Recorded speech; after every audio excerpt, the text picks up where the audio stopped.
This 15-minute or so session is looking at posture and bathing. Are you thinking straight? What I want to try and look at is think about when we're providing bathing assessments, what's going through our mind, what are our focuses of attention, and what do we know about what's on the market to help support the client's needs. Or indeed, what's our natural jump from that assessment to recommendations, and is that natural jump the right thing or in that client's best interests? So just a quick definition. So posture is a term used to describe a position of the body or the arrangements of body parts relative to one another. Yeah, relatively self-explanatory. So where is our body and what is it doing? When we first start talking about posture though, what positions or activities automatically come into our mind? So I would suggest seating. Yeah. So when we talk about posture, one of the first things I certainly think about is how is somebody sitting in a chair. Standing posture, certainly thinking about mine right now. Feet are getting tired. I'm thinking about what I need to do to energise. And sleeping. I think there's quite a lot of work done about sleeping posture. I didn't put lying there because I don't think we necessarily focus on lying. We think about sleeping being a task. So we think about sleeping support systems. Yeah. What I don't think we do an awful lot of though is think about posture in a context of bathing.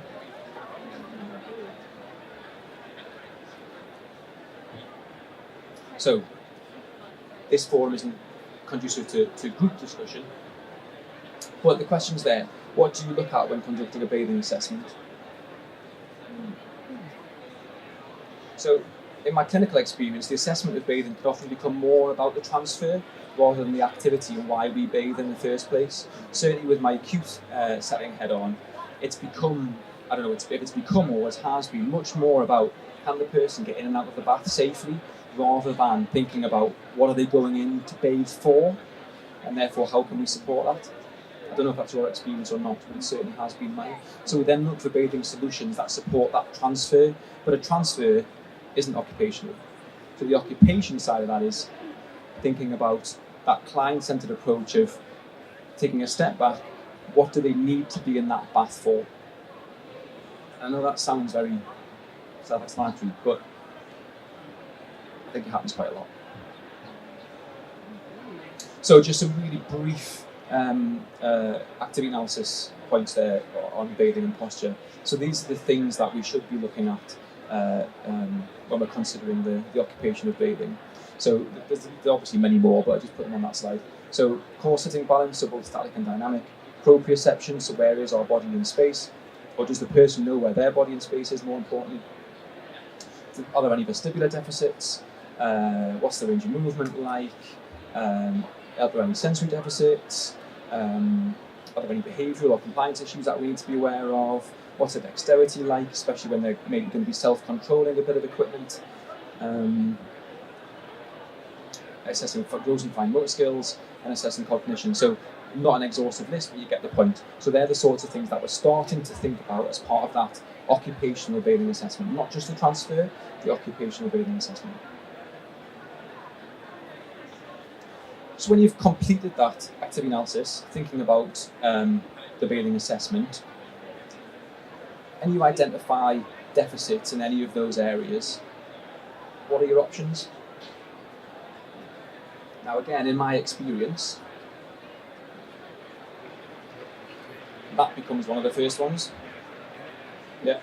So, and I don't mean that negatively at all. I'm just saying it is about my experience. So certainly again, my acute clinical experience, not so much in private sector, but my acute clinical experience is that if we find any problems that we can't solve with transfer aids, because that's what the assessment has been about, then it's okay. Let's look at showering, because it meets that critical basic need of getting somebody washed.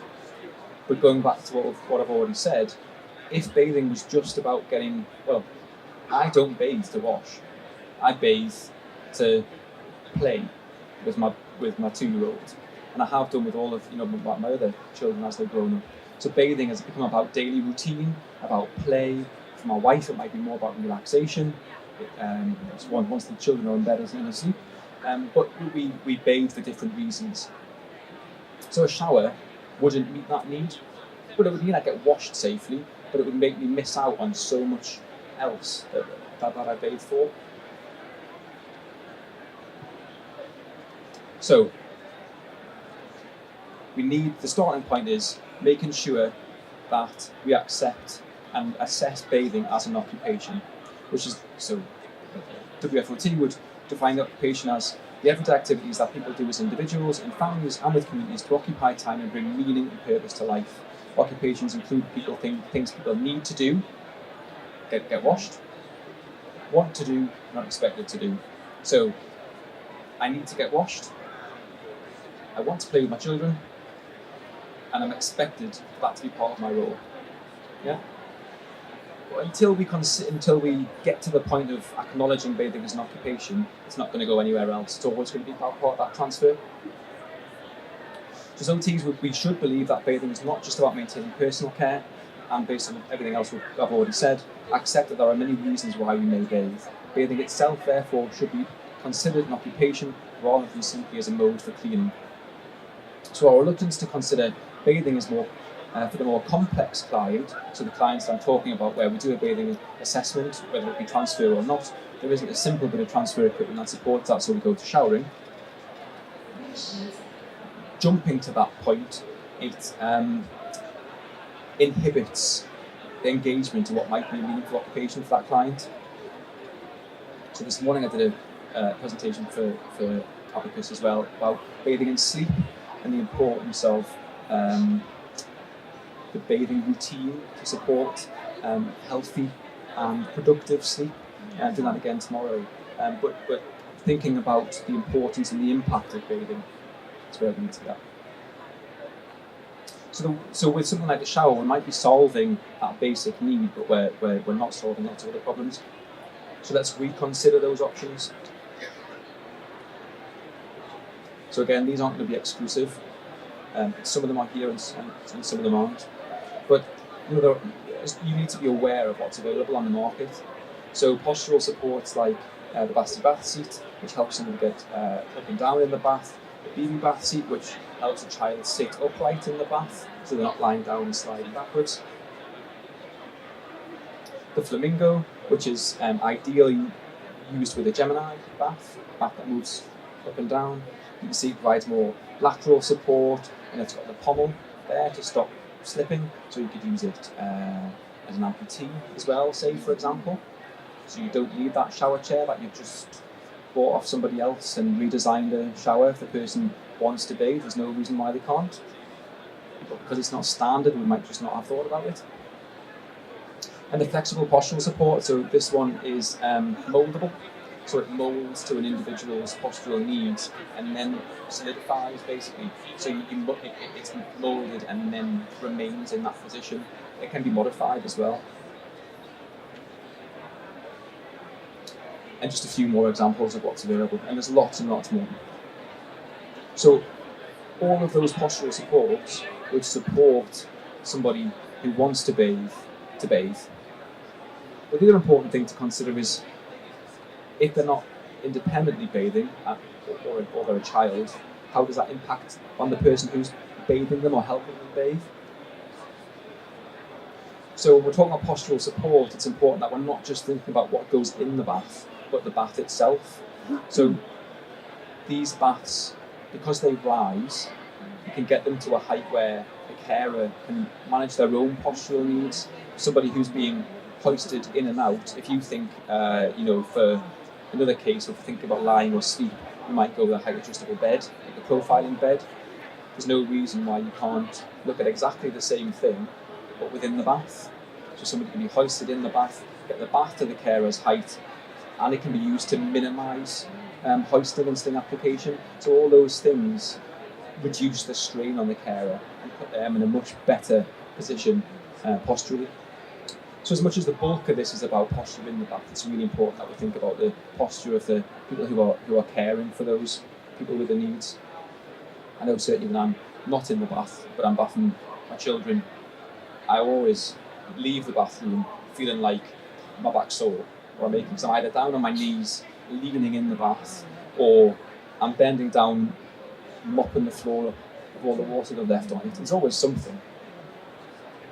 But if that was a really complex situation, it's something that I would have to deal with because I couldn't cope with that all of the time.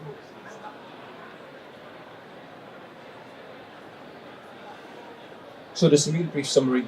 We've got to accept that bathing is an occupation and it should be assessed as such, not just a transfer assessment. Posture is a critical element of bathing all the time, and it's a critical element of everything that you do, not just bathing, not just sleep, not just seating. Every occupational task that you are applying activity answers to should include elements of posture, because bad posture will have negative impacts on health and well-being at some point, so deal with it proactively, not just bathing. It's got to be holistic and client-centred. If you're going from bathing to showering without considering the importance of bathing, then it's neither client-centred nor holistic. It's become about prescription based on transfer, which you don't need OT to do, so you're underselling yourselves and doing the client a disservice. Once you've identified what their needs are, there are postural aids and supports on the market, as you can see here, to support that. So you don't need to be frightened of them. You can contact the reps. They know the actual specific bits of equipment better than any OT, better than myself. They're their bits of equipment. They would provide specific assessment and recommendations, but there are things on the market to support that. You don't need, like I've said before, to make that jump from bath to shower without considering what's in between. So it's just a really whistle-stop 15 minutes of the consideration of posture and bathing, what's available on the market. If you've got any questions after this, I'll hang around on the stand for a while afterwards to answer any questions. Okay, thank you.